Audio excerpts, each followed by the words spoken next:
my name is Elizabeth and I'm coming to you today from Altus, Oklahoma. I want to share with you some frequently asked homeschool questions from a traditional homeschooler's perspective. We just completed our 13th year of homeschooling and we have our first high school graduate. The first question I have is there a recommended amount of time that you should spend per subject or per day with your students? I would say no. There is no set time. Not here in the state of Oklahoma. I did make a list of the ages and about approximately how much time I spend with my students at those stages. However, every family is different and every student is different, and every family has their own dynamics and challenges within their home. This will be different for everyone, but on average, for kindergarten through first grade, I spend approximately 45 minutes to an hour and a half. For second to third grade, I spend 1.5 to 2 hours. For fourth to sixth grade, I spend 2.5 to 3.5 hours. For seventh and eighth grade, about 3 to 4 hours.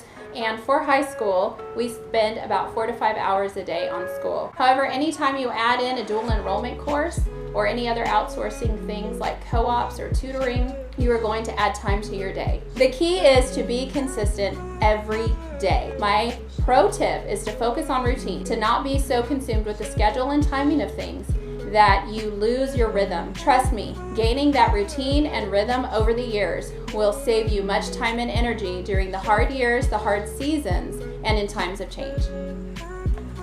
Question number 2, how do you choose curriculum? I get asked this a lot, especially with brand new homeschoolers. Choosing curriculum is very overwhelming. I want you to know that you are not alone if you feel overwhelmed with the amount of information out there on the internet. And any homeschool mom or family you talk to uses a different curriculum. They love it for different reasons. They even implement it in different ways. You can have 2 homeschool families who use the same curriculum for the same ages, and if you spent time in both of their homes, you would see that they're using it differently. So I just want to stress that this is a very personal decision for each family. But here are my pro tips. I have 4 pro tips for choosing curriculum. Pro tip number 1, check out Kathy Duffy's online reviews. Kathy Duffy's online reviews is a great place to start to compare curriculum. She does a great job of it. Pro tip number 2, do not be a slave to your curriculum. Make your curriculum work for you. Do not be a slave to your curriculum. I am still learning this in my 14th year of homeschooling. It should not run your life. Do not let curriculum run your life. Number 3, curriculum is a tool. Do not let it own you. Do not let it run your life. An example of this would be when my first child was in 2nd grade, I chose a very intense English program. I did not know that, but it said that at her age, she should be spending 45 minutes to an hour doing English. And she cried and I cried. It was terrible. What I should have done and what I learned to do was to make the curriculum work for me and be my tool. Use it as a guide, but I didn't have to sit her through and suffer through an hour of English every day just because the book said I had to. Pro tip number 4, do not be afraid to put the curriculum to the side and try something new, even if it's the middle of the year. Question number 3 is in regards to documentation. In the state of Oklahoma, there is nothing you have to do paperwork-wise to homeschool your children. However, keeping your own records of everything that you do with your child is important. It's important to cover your tracks in case somebody in authority ever asks, and it's important if you are a military family or a family who moves around a lot that you are able to show what the children have done in the past. So some curriculum does keep track of this for you. Most does not in the traditional homeschool setting. If you check out our Facebook page, you will find a resource called oklahomahomeschool.com, and there you will find some free printables to help you keep track of everything you need to keep track of. Some ideas of things that I have kept track of over the years in the elementary and middle school years is attendance. I keep workbooks and art and writing. Anything that my child does, I keep in a notebook. Another way to do that, instead of keeping the whole workbook or all of their work, is to keep samples from the beginning of the year, the middle of the year, and at the end of the year to show that they have progressed in the different subjects. Another way I've kept track is by keeping notebooks, and I will show you an example of that. You can also keep track of field trips, of extracurricular activities and sports that your children are involved with. You might also want to keep track of the fun books and the school books that your child is reading throughout the year. As a traditional homeschooler, I have chosen to use a box curriculum, and what that means is everything I need in a year for that level I get sent to me and delivered in a box on my front porch. Okay, that covered elementary and middle school. For the high school years, I do things a little bit differently. The first thing I do is I look up what the requirements are for the state that I'm currently living in. We're here in Oklahoma, and you can find on our Facebook page the link to this. But you need to look up the Oklahoma high school requirements. Once you look up the requirements for the state that you're currently living in, you need to look up the colleges that your child is possibly going to attend, and you need to write down and keep a list of the requirements that they have. For instance, here in the state of Oklahoma, where my oldest has graduated, the requirements were a little bit less than the schools that she's looking at attending in Texas. So because of that, I chose to follow Texas guidelines for her high school education. Once you have found out what your state requires for high school graduation, and you've looked at what your child plans to do post high school graduation, then you want to come up with a 4-year plan and plot all of those classes out.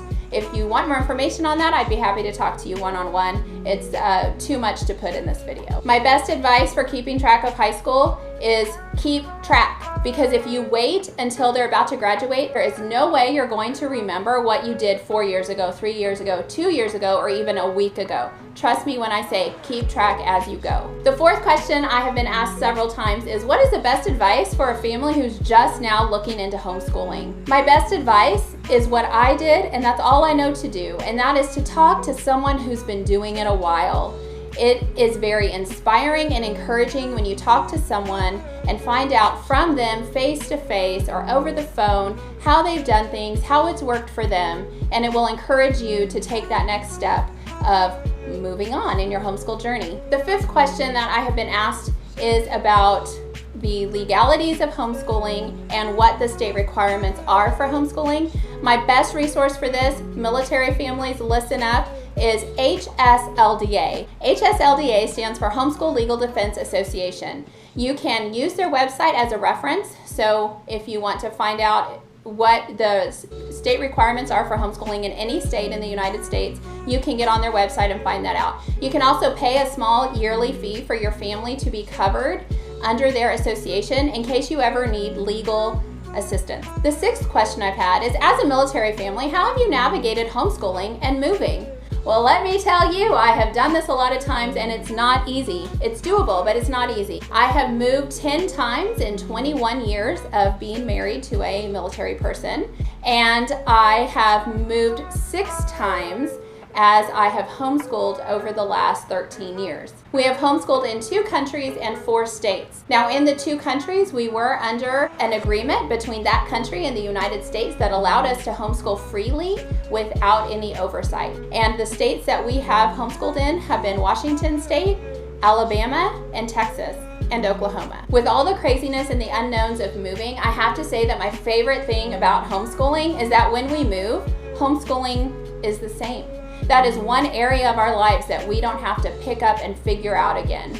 Also, when you're in a good homeschooling routine, every time you move, even though everything else might be chaos and you're trying to figure out where to go to church or where to sign up for sports or where to do the things that you want to be involved with, you can know that homeschooling is already figured out and just jump right back into the routine of it. When I find out that we are PCSing to a new duty location, guess what the first thing is that I do? I find the homeschool group on Facebook and I ask to join. That is always the very first thing I do. The 7th thing I want to share with you is actually not a question. It's something I've noticed. It's the unique experience of homeschooling in Altus, Oklahoma. If you have ever homeschooled anywhere else, or if you know someone who has homeschooled in other places, you are going to quickly find out that homeschooling here in Altus has its own uniqueness. First, we do not have the resources available to us to outsource, meaning we don't have readily available tutors, we don't have co-ops, we don't have one-day academies, we don't even have homeschool sports teams. So if those are things that your child is used to being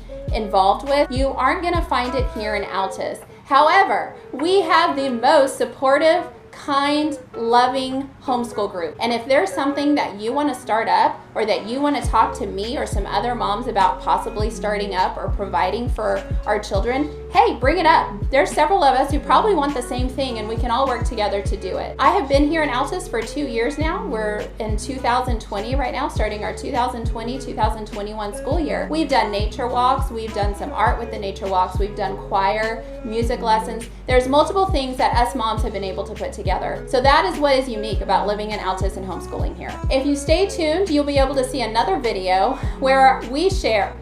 If you stay tuned, you will see another video about Please stay tuned and see our next video about the pros and cons of traditional homeschooling. You'll also find a question and answer session with a fellow homeschool mom, and we will be discussing the pros and cons of an online charter school. Ooh. See you there.